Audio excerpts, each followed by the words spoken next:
Welcome to Season 10, Episode 8 of the MN Corner. He's Stephen Cook. And he's still Brad Rothschild. Not for long, though. Not Changing for much your name? longer. No, well, who knows? You never know what the world brings. That's why I keep reminding people that you're still Brad Rothschild. Something may happen in between episodes that you are not Brad Rothschild. Or just in general, something may happen. What if I just cease to be? God forbid. You never know. It's a crazy world out there. It is a crazy world. It's a crazy world. We were talking before we got on the podcast about what an epic World Series game it was last night. The World Series has been awesome. Well, that 18-inning game on Monday night was ridiculous. But usually by this time with the Yankees not in it, I'm fully embracing the Knicks. I'm glancing at the Rangers. The Knicks are 2-3 right now. There's not a lot of embracing. There's not a lot, right? So not a lot to embrace. The Giants suck. Ooh, yeah. And so the Jets won last week for the first time. For the first time in God knows when. So this season. Not that either of us really care about that. Right. So it's been nice to not be emotionally vested. Well, you actually could watch because if you remember, or if our audience remembers, Stephen can't watch the Yankees because he's the jinx. I am the jinx. You're the reason. What makes it even nicer is that Lauren is really into the World Series. So we're sitting on the couch and we're like, what a game! Well, last night was the ninth inning was ridiculous. It was a great game. Yeah. It was a great game. And I think we were thinking the same thing. Yeah. Second and third, no out. I looked at Lauren. I'm like, Blue Jays are going to win it right here. Yeah, you could World Series over. The tide was about to wash over the Dodgers. It's inevitable. And then it wasn't. Right. I couldn't believe 3 pitches and 3 outs. 3 pitches, 3 outs. It was crazy. The tying run at second. If that ball had dropped in front of Kiki Hernandez, that's 2 runs and the tie game. And a runner at first with nobody out. And that means, the heart of the lineup is coming up. Right. They probably would have won the World Series right then and there. The other thing that I've discovered in this run to the World Series, I guess it didn't really register with me last year because the Dodgers were playing the Yankees. Yeah. But the amount of Dodger hate, burning hate for the LA Dodgers is pretty intense. I mean, it may not be as intense as hate for the Yankees. Definitely not as intense. But man, I had lunch with a mentor this week who is from the Bay Area. Yeah. And he's a San Francisco Giants fan. Wow. And I was messing around with him. I'm like, it's a time for choosing. It's USA or Canada. I mean, think about the political environment we live in. What are you going to do? Is it USA or Canada? He's like, I'm totally rooting for the Blue Jays. Let me just add to the level of Dodger hate. And I have to say that I am not a Dodger hater. No, neither am I. However, what I'm about to tell you is not going to endear the team to you at all. Okay. Dodgers relief pitcher, Blake Trinan. Yeah. Wrote in his cap a tribute to Charlie Kirk. On his cap. I mean, you're the one who's always said it, that, baseball is quite conservative. Yeah, and white baseball players. Quite racist. Very conservative. Very racist. Yeah. And I heard a funny joke about the 18-inning game. Uh-huh. How long was the 18-inning game? It was so long that the Dodgers' Japanese pitchers all learned English. That was pretty funny. So Sandy Koufax was at the game. He's been at the games, yeah. He was at that game, and Sandy Koufax was at another game. Not last night. I think the night before, or 2 nights ago. Maybe, but Sandy Koufax is in his 80s. Yeah, looks good. He looks great. He looks terrific. The morning after the game, or the morning of the game, in New York, because the game didn't end until like 3:15 in the morning, right? Whatever time it was, New York, East Coast time. Somebody posted a picture of Sandy Koufax as a player next to Sandy Koufax now, and they said the first picture was taken at the beginning of the ball game. Yeah. People have way too much time on their hands. Well, I don't have time to do that. But people are very creative. I have to say, and I appreciate that. I mean, social media brings out the absolute worst in people, and also the incredible creativity in people. Yes. And sometimes I still want to pull the plug on all of it. Well, yeah, I think right now we can agree that by and large this experiment has failed. It is nice to have all the internet was going to bring democracy. It turns out the internet is going to break democracy. Well, yes, it has broken democracy. It's nice when you think that we have this unbelievably powerful computing tool that we put in our pocket, but at the same time, it's destroying our civilization and the civilization that we live in. So, is it more important to get that piece of trivia that you can't it's at the tip of my tongue. I just can't remember. What was the name of the actor who I'll take the card catalog and the encyclopedia on the bookshelf any day. Guess what? The genie is out of the bottle. It's out of the bottle. It's not coming back in. Speaking of Charlie Kirk, I thought you were going to speak about Genie. I Dream of Genie, but go ahead. Dude, I loved that show when I was a child. My sister loved that. I think I watched that show because my sister watched it. I did not watch that show because your sister watched it, but I watched that show because I did. No, but I feel like I did indeed dream of Genie. I feel like I was forced to watch it. I think there was a TV in the den, and then there was a TV in my parents' room, and that's the way it always was. And there were 3 channels, and Julie was like, "Yo, we're watching I Dream of Genie." There were more than 3 channels. There were 3 networks: CBS, NBC, and ABC. There was Channel 5. And WPIX, Channel 11. There was Channel 13, which you did not go to. You got to watch Upstairs, Downstairs with Mommy and Daddy. Yeah, I did not watch that. I didn't watch that. I was not. But I remember my parents watching Upstairs, Downstairs. No. Which was, I feel like, was that kind of like Downton Abbey? Back in the day. Back in the day? That must have been. And there was also Channel 9. Don't forget Channel 9. Okay, but there were 3 networks. There were 3 networks. But we watched the reruns because when we were growing up, I Dream of Genie was in syndication already. Oh, was it? Yeah. So it must have been on Channel 5 because that's where all the reruns were. On Channel 5. Yeah. And we must have watched only reruns of the Brady Bunch. Definitely. And the Partridge Family. Definitely. We missed that. The original run we were too My young sister's for. jams were the Partridge Family and I Dream of Genie. Was she a Keith Partridge fan? David Cassidy? Yeah, of course. We had the Partridge Family albums, dude. But she liked David Cassidy. She had a crush on David Cassidy. Years and years, 100 years later, we went to the David Cassidy concert together in DC. It was some concert location in Georgetown, at the Georgetown waterfront. And it was me and all these women Julie's age shrieking their heads off. As an adult, you did this. We did this as adults. As adults. Yeah. And all these women Julie's age, not that she's so much older than us, she's 3.5 years older than me, so 4.5 years older than you. And I'm like, listen, I draw the line if you're going to throw your bra at him. She did not, but there were plenty of women throwing their bra at David Cassidy. I think that maybe you wanted to go to this concert too. I really did not want to go to this concert. Because as an adult, you have free will not to go to that concert. You still went. I know. I don't remember how I ended up going to this concert. Go on. I just don't. I don't remember. I do remember going, and I do remember being like, I can't believe I'm going. And really secretly enjoying it. I mean, there was a nostalgia factor to it, but I don't think I was that psyched. It wasn't like going to Van Halen. It wasn't like going to... I remember we went to the Who together at the old RFK Stadium. Not the same thing. Not the same as David Cassidy. No. So I was recalling to Talia earlier this week how when Jordan was little, we took him to see the Wiggles. Do you remember the Wiggles? I think there was a band like that we had from Maddie's 4th birthday in our backyard. It wasn't the Wiggles though. It was another really the Wiggles were huge. You weren't getting them in your backyard. No, but there was another band, and what happened was I was like, wouldn't it be awesome if we had these guys at Maddie's birthday? So they were playing in Reston, Virginia. Lauren drove out there with Maddie. Really?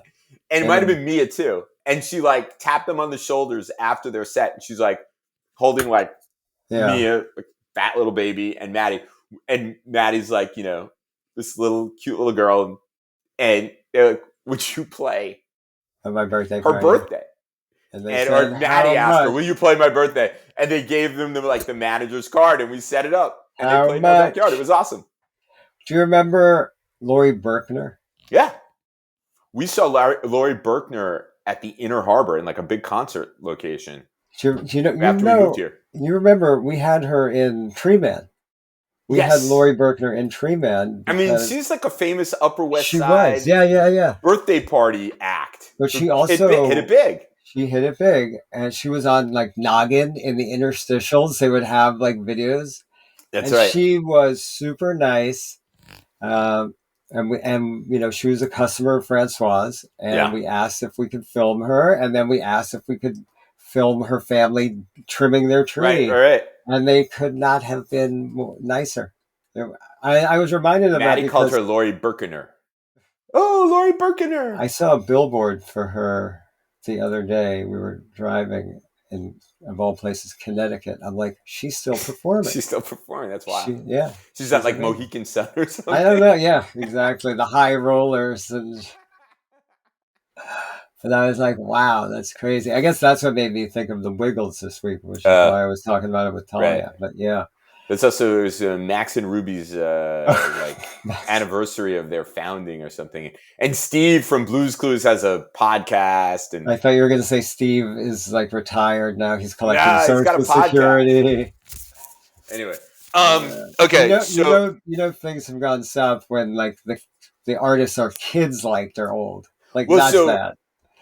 Seth was really into, our nephew Seth was really, really into Blue's Clues. I mean, like, this was it for him. Wow. Blue's Clues.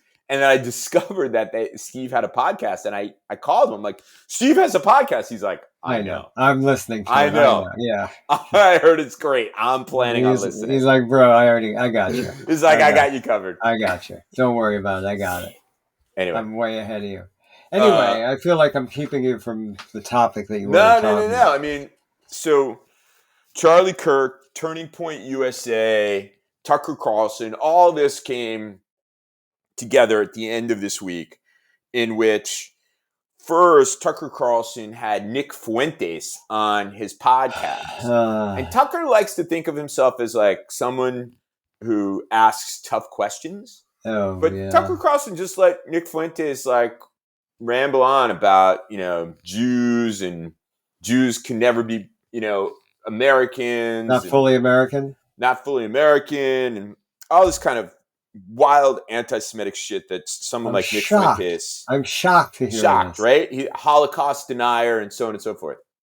Simultaneous to this, J.D. Vance did a Turning Point USA thing at a college campus. And where was that? Was that? I don't remember where it was. It was somewhere. Go ahead. And anyway, so doing the Charlie Kirk thing because they were so close. Yeah. And some student gets up and like says, what do we owe the Jews? The Jews have been persecuting Christians and all this stuff. And Vance basically didn't say, calm the fuck down. Calm the fuck down. And actually, the history is of Christians persecuting Jews. Have you ever heard of the Holocaust? You little piece of shit. I've heard of it, but I don't believe in it. Go on. Well, because the guy's been spending too much time listening to Nick Fuentes. Yeah. So Vance, and then said some really kind of insensitive, anti-Semitic adjacent kind of shit. Then the president of the Heritage Foundation, the most important organization in modern conservative thought, think tank, Ronald Reagan's favorite organization, the president. I mean, it's whether you agree with them or not, it is a storied organization with members of the board and presidents who are like who's who in the conservative movement.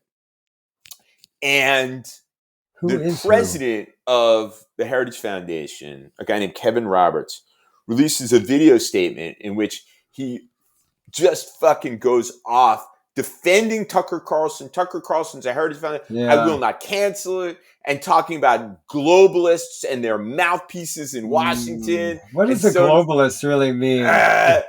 Yeah. And mouthpieces in Washington and so on. I mean, this thing, it was just laced with anti-Semitism. Let me ask you a question. Wait, the story doesn't end. I know. I want to ask about this. This is germane to the story. Why is the president of the Heritage Foundation opining on this at all?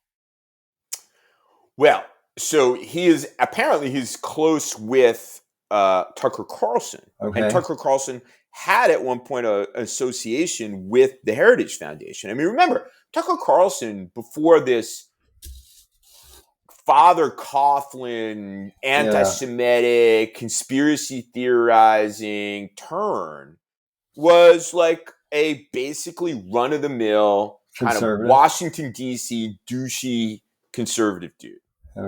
Not to say all conservatives are douchey, but he was like particularly douchey conservative. Well, you're not saying that. And I might say that. So, but the thing about Kevin Roberts as the head of the Heritage Foundation is the guy is suspect in that he has these kind of serious MAGA, but also Groyper leanings. And this, like, anybody who was willing to give him the benefit of the doubt, this video would disabuse them of that, blow that out of the water. I mean, this is the kind of full Groyperization of the vice presidency, the Republican Party. But again, like, why? Although it hasn't happened yet. I mean, you could see it coming. Yeah, but why is this guy talking about it? Like, why did he feel like he needed to defend Tucker Carlson? Tucker came under tremendous fire. So he is just standing up for him. So then, the day after, then there was this outpouring, National Review, a guy named Greg Roman from Middle East Forum, all these conservatives wailing the fuck on Kevin Roberts, wailing on him on Twitter, anti-Semitism, this, that, and the other thing. And then he released a video yesterday saying, oh, well, of course I denounced Nick Fuentes. You know, anti-Semitism is a terrible problem and Holocaust denial, blah, blah, blah, blah. But he really had to be shamed into it. I suspect that members of the board of Heritage and others freaked out. I mean, it's the Heritage Foundation that did Project 2025, but they also did something called Project Esther, which was this whole long clarion call for extinguishing anti-Semitism and so on and so forth. But clearly Kevin Roberts has a very different view. The interesting thing about much to the credit of other members of the conservative movement, there was an extremely strong pushback. For now. Extremely strong. National Review, like I said, National Review, lots of other individual conservatives at other organizations, people from lots of different places, conservative spaces in Washington, D.C. And Ted Cruz at the Republican Jewish Coalition annual meeting, which is being held now, Ted Cruz called anti-Semitism a cancer in the Republican Party. Yeah. That's a strong statement. It is a strong statement, but he has a big problem with Tucker Carlson. Rightly, Tucker Carlson's but Cruz, you got to give credit where credit is due. Cruz said, look, you see these Turning Point USA kids, and the kid asked the question about Jewish persecution of Christians, and it got this round of applause. Yeah. So you can see what's happening. And of course, you see it on the left. I mean, I got to be honest with you. I haven't seen a major U.S. senator on the Democratic side stand up and say, with regard to Graham Plattner, we talked about this last week. Yeah. Anti-Semitism is a growing cancer in the Democratic Party, and we need to cut it out. I haven't seen that at all. I've heard Chris Murphy say, well, he's human. I've heard Bernie Sanders say, I don't care. I've heard Elizabeth Warren say he's a candidate that we all want. I've heard, the Chuck Schumer hasn't said anything. Well, where the fuck are all these people? No idea. What I was going to say about it's sort of cognitive dissonance because conservatives came out and wailed on Kevin Roberts and Nick Fuentes. Well, Democrats have been... Some did, not all. Okay, but major people. National Review. Maybe one doesn't rise to the level of the other. I don't know, dude. I don't know. Nazi tattoo and Holocaust, it's all of a piece. Well, I don't know. It's not like levels. It's not like you can't be half pregnant. You can't be. I'm a half Nazi. No, I don't think that's what I'm saying though. I just we talked about that dude from Maine last week, and it is a problem if nobody is going to tell him to shut the fuck up. He's still leading the polls. Yeah, I actually was reading about him yesterday. There's an article in the New Yorker. Yeah, and did it criticize him? It talked about excuses? This. It did not make any excuses, but it did mention one of the places where he used to get his information from was the Majority Report, and they mentioned Michael Brooks by name. Oh, really? In the piece, yeah. And I was like, oh, that's really interesting. The late great Michael Brooks. Yeah. But the interesting thing about Project Esther that you mentioned earlier, they did not consult with any Jewish organizations when they were putting together. They did consult with Jews, but not the organized I know the author. Jewish community. I know one of the authors. Yeah, they're not really interested in combating anti-Semitism. No, they don't want to partner with Jewish organizations. They're interested in destroying the left. Well, that's part of it. And you texted me during the week about this Tucker Carlson thing, and my response to you then is the same as my response to you now, which is no matter which side wins, 100%, but not good for the Jews. But I feel it's incumbent to point out on both sides, that there was weak, nothing, and support on the Democratic side in response to Graham Plattner, and voracious denunciation on the Republican side. And for me, Nazi tattoo, Holocaust, we discussed this. Graham Plattner is obsessed with Jews in that weird anti-Semitic way. Half his campaign has been about AIPAC. Come on, man. Yeah, that's not good. That's not good. I'm not going to pretend it's good. It's not good. I agree with you. So it's not good.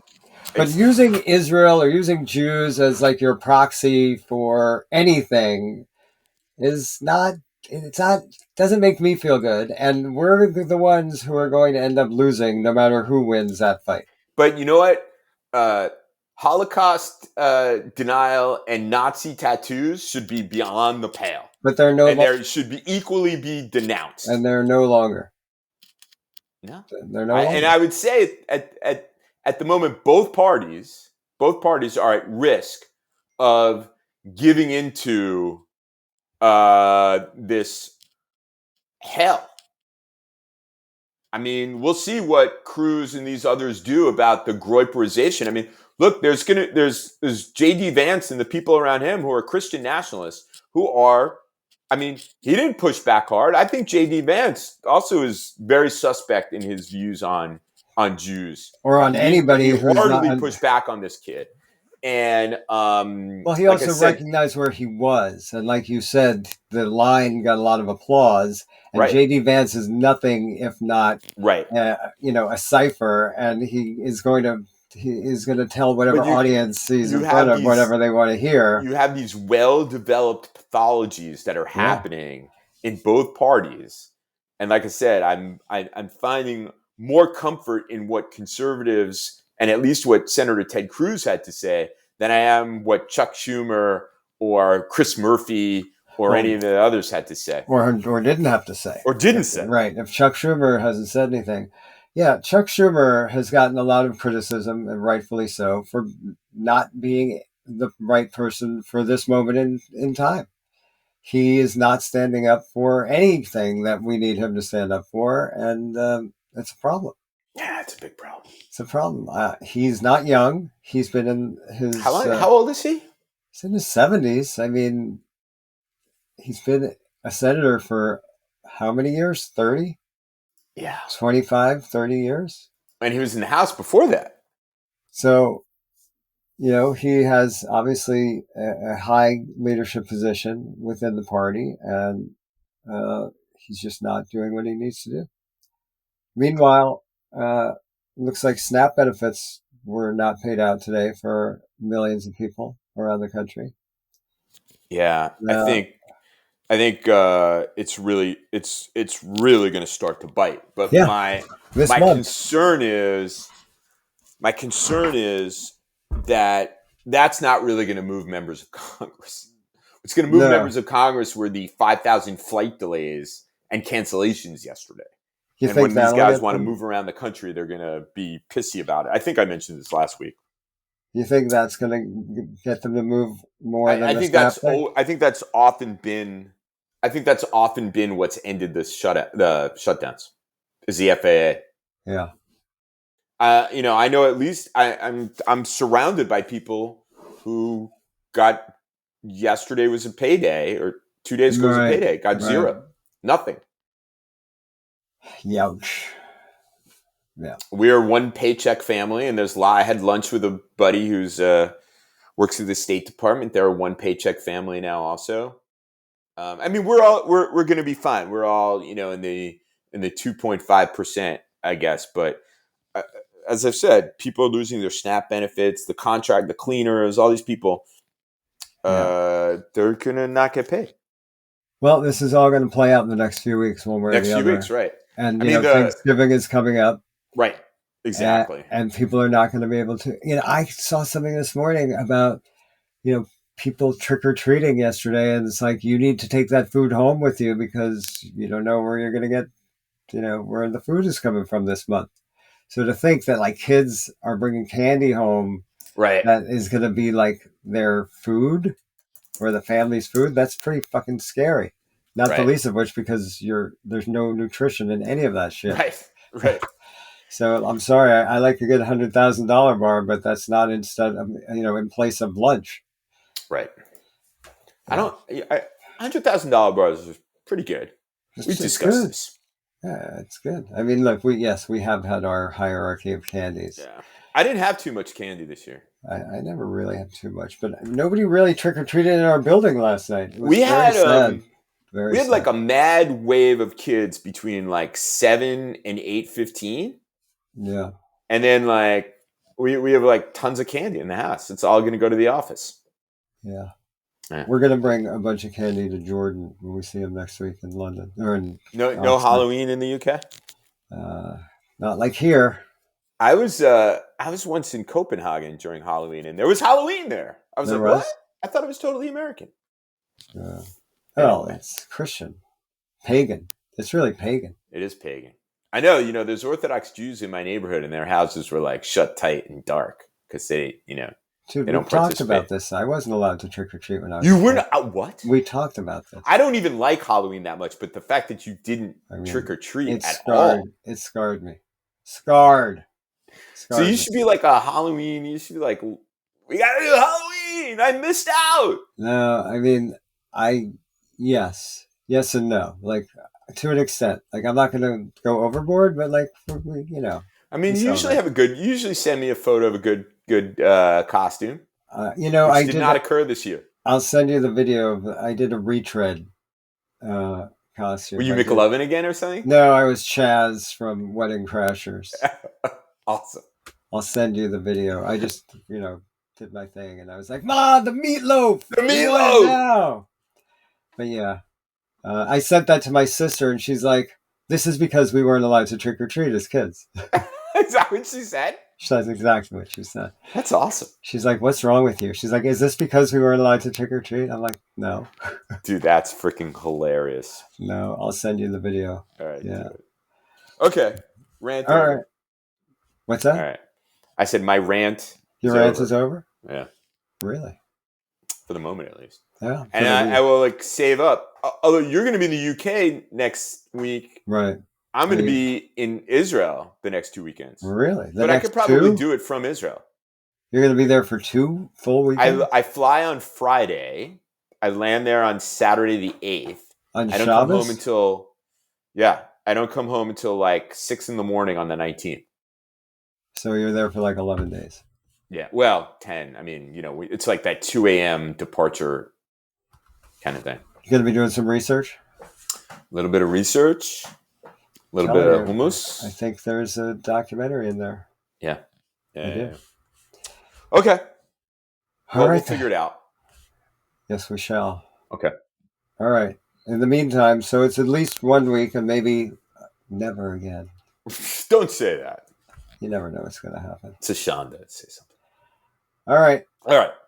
Happy Halloween. Happy World Series. Yeah. Looking forward to it. Game 7. Nothing better. The most beautiful words in baseball. Game 7. So good. All right. We're out. Out of here.